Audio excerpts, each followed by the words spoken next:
Why would a man buy jewelry? To answer this question, we're going to have to jump into an advanced field of psychology called evolutionary psychology. There's even a book called Evolutionary Psychology by Dr. David Buss, which I recommend every business owner read because you will understand people at a vastly higher level than anyone who hasn't read this book.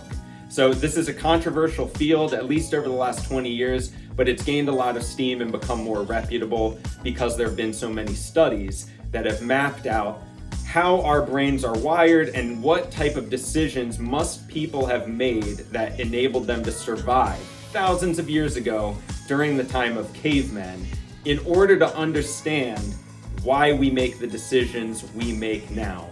Like, why would a man buy jewelry? So back in the caveman times, men would have communicated their value and had their value demonstrated to the tribe in key ways. The first and foremost would have been their size and stature. It would have communicated their hunting ability because they're a bigger, stronger person. They can go hunt and chase down an animal and protect the tribe from invaders. So size would have been an important factor in the caveman days. Another one would have been their ability to communicate with others and cooperate with others because there was strength in numbers and in groups. So an ability to climb the social hierarchy of the tribe and maybe even become chief. That would have been super important back then. A third area that would have been immensely important would have been a man's ability to gather resources. So it could have been animal skins or the ability to build a shelter. This would have been their kind of economic power back in the caveman times. So as you can see, there's already some parallels into the modern era. And if we think about back then, this value that a man would have created would have enabled him to attract a mate. A problem that men are trying to still solve today. So back to the question at hand. Why would a man buy jewelry?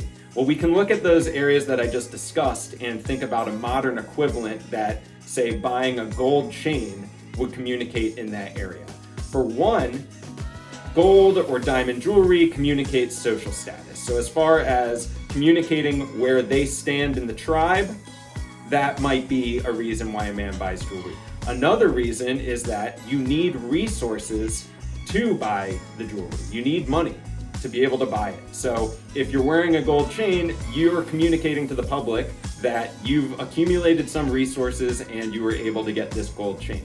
So the third factor, maybe not so much hunting ability, but the reason that they might have bought the jewelry would be they want to attract a mate. So there's a social status element in there.